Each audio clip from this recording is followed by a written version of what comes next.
guys, and welcome to another video. My name is supervisor. I'm a medical graduate from Georgia and I'm also a cancer researcher. Today in this video I'm going to give you 10 steps to get started into medical research as a medical student. So step number 1, you gotta learn the basics. Research, like to speak any language, you have to start with the alphabets, the A, B, C's. And in research, these are very simple topics like the scientific method, study designs, that is the types of research, how to identify what we call bias, some basic statistics, and scientific writing, or they also call it academic writing. These basics can be covered in lots of courses. One of them is called Understanding Clinical Research Behind the Statistics. It's from University of Cape Town, and I took it back in the years at a website called Coursera. I'm gonna leave it down in the description for you to check out. Step number 2, you're gonna start reading research articles from PubMed. PubMed is a search engine that contains medical articles, and taking a dozen of courses will not make you a researcher. The best way, and I say the best way, to learn research is to go and read research articles. Like, if you look at 1,000 paintings, you will not become a painter. But if you read 1,000 articles, you will become a researcher, or even 100 articles. Why is that? Because when you read a research article in the methods section, they tell you exactly how they did it. Like, they specify, they write down the instructions exactly and transparently for you of how they did that research project. So reading these can help you discover how to do research, and also how to write research, because you're reading these articles in the same language you should be learning to write. So in every article, by the way, your first article is going to take you like 5 hours to read, which is a lot, because you're leaving your comfort zone. Basically, you're entering something brand new, and when you read it, there will be lots of new terms that you're going to look up and Google, and reading all of it is going to take some time. Maybe the next day you read another article, is going to take you like 2 to 3 hours. By your article number 100, it's going to take you barely 15 minutes, because most of the chunks, they will get repetitive and you won't have to be wondering about every part. Actually, when we read research articles, we don't read the entire thing. We just go to certain sections that we need for our purpose of reading. So you have to start now, and some people ask me, what topics should we get into? It does not matter at this point. You can read like any topics. Some things maybe like the treatment of diabetes, or COVID-19. I know that's not a trend anymore. Back when I started, it was a huge topic to read about. Reading 1 to 2 articles, maybe for like 2 weeks, until you discover most of the basics, is very recommended. And if looking through PubMed and searching requires too much motivation from you, you can just Google the top journals in the field that you're interested in, and you can subscribe to them. And every day in the morning, they can send you an email containing their latest articles. Even if you don't have to read those, just reading the titles and abstracts will make a difference, because you will get an idea of what are the latest trends are about, and even reading just the abstract can give you lots of useful information. Step number 3, you gotta form a team.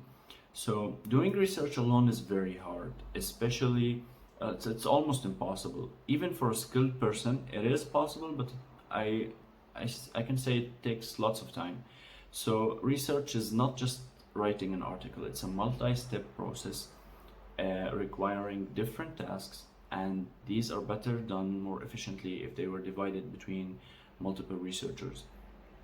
A research article is just a documentation of that research process. And after learning the basics, you can join a group of people that are already looking for someone to recruit, or maybe you can start your own team of beginners and you can learn together and teach yourselves That's how I did it, me and my team back in 2019. We just taught ourselves from the ground up and worked on our first research project. Working with students, residents, specialists from different institutions, mostly from different countries also, is a huge benefit of research. Research is not just about publications, it's about building your skills, it's about meeting new people, and these can help you later on in your career. And being in a team requires active communication. This is a crucial skill. Some things like how to write an email, how to use a calendar and stick to a schedule, how to have productive Zoom meetings, and how to learn professionalism and dedication to a project.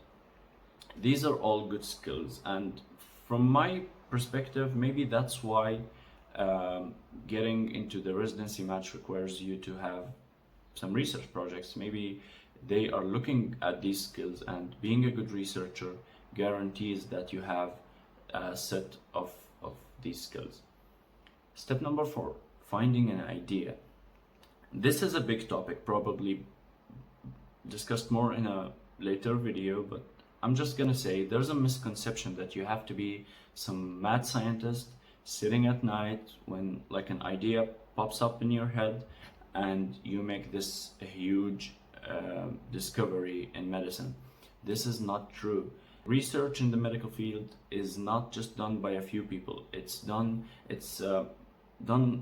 globally all around the world, different institutions, different people, and each of us just does like a micro step towards finding these new medications, new diagnoses, methods, prognoses of diseases. All of these questions, they're not answered by a group of people or just a few people. They're answered by many institutions around the world. So finding an idea, it isn't just a one-time thing.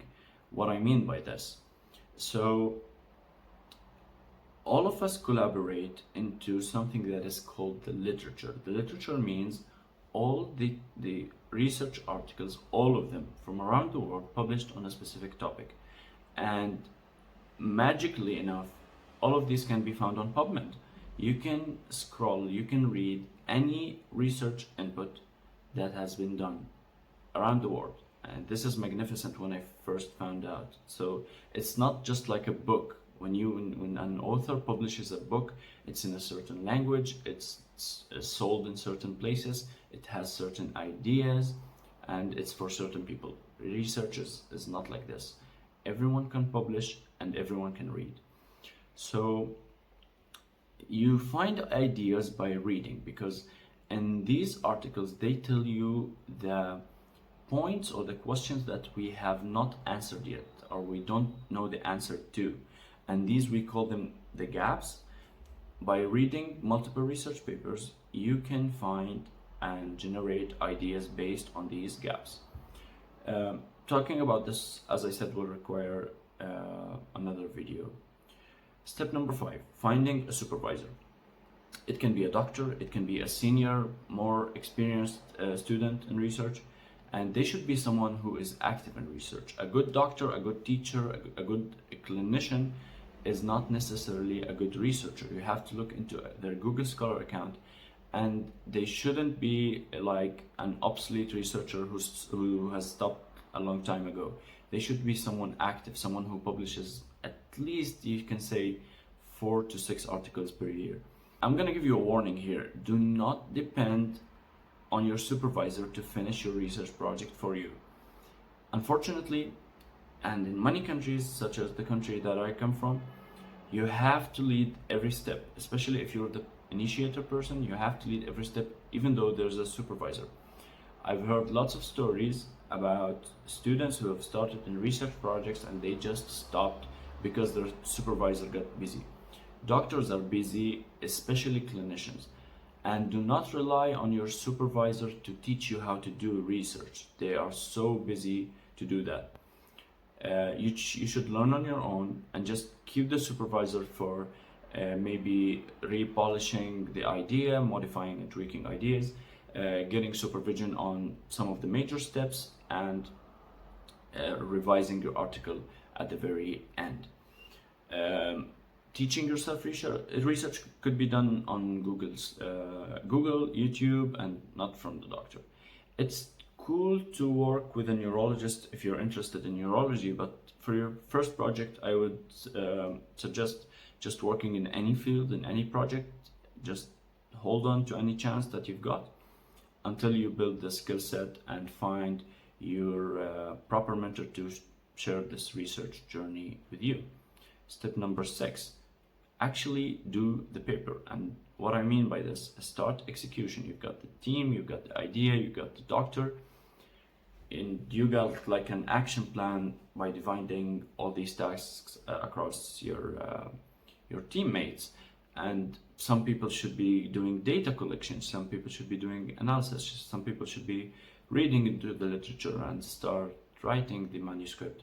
All these tasks, you gotta divide them. You gotta have a clear timeline with deadlines and with meetings in between, because you can't just tell someone go do this analysis, and especially if they're learning, what if they get into some obstacles? And rest assured you will have some challenges, but these are all solvable.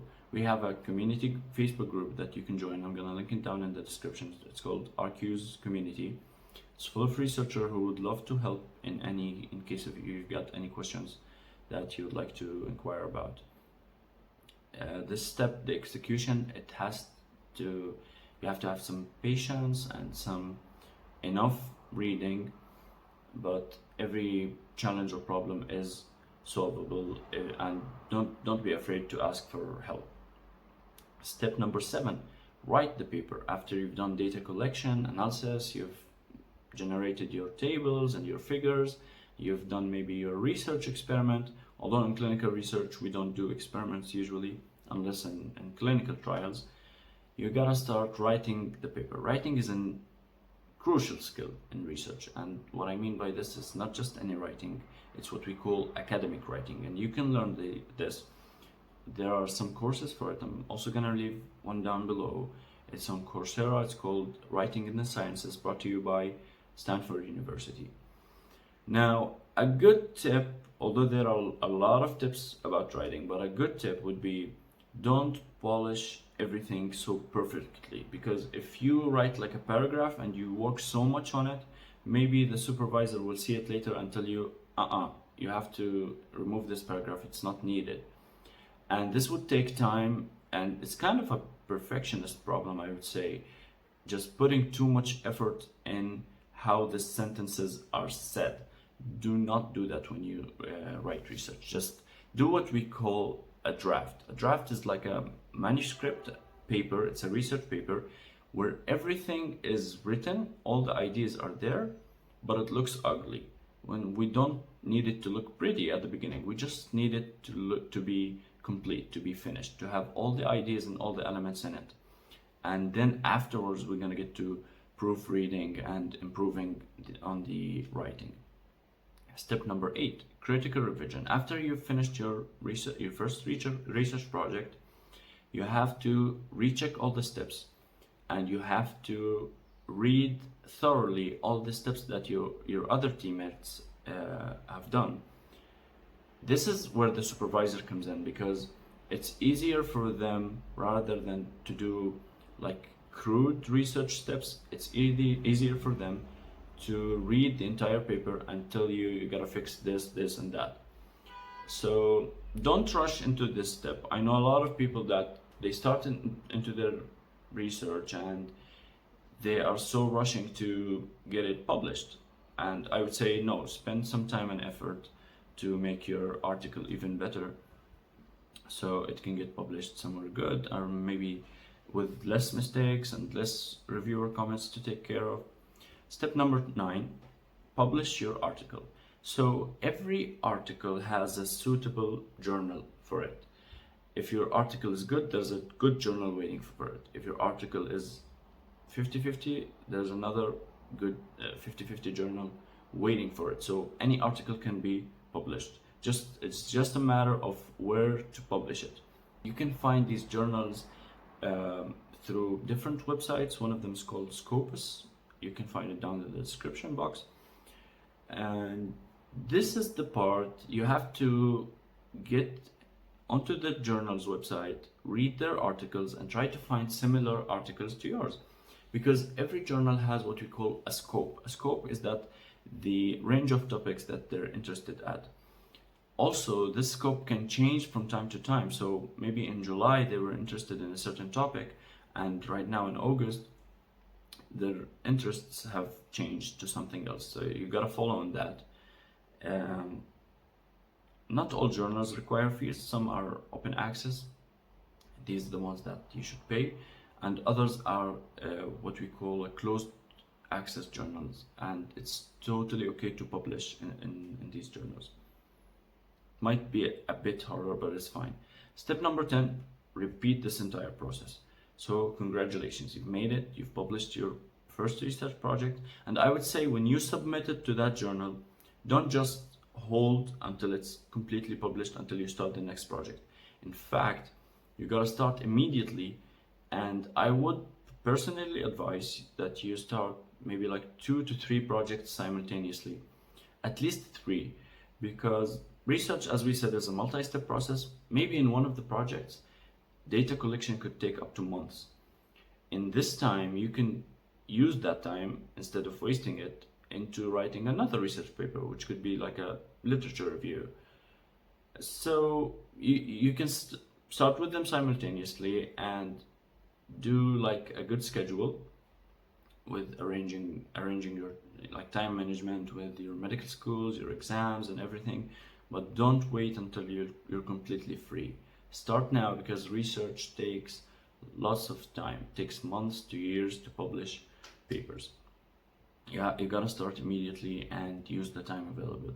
Try learning new types of research designs, like do case reports, literature reviews, systematic reviews. Don't just stick to one type. You gotta have various experiences with these types, and work with new people. It's good to stick with your team, build your skills and collaborate together, but also work on meeting new people, and also try discovering new topics to work with. Share your experiences with others and just give forward the knowledge that you've gained. Thank you guys for watching this video. I really enjoyed talking about this. You can give a like or write down in the comments what topics would you like me to talk about. And don't forget, stand on the shoulders of giants. Until next time, peace.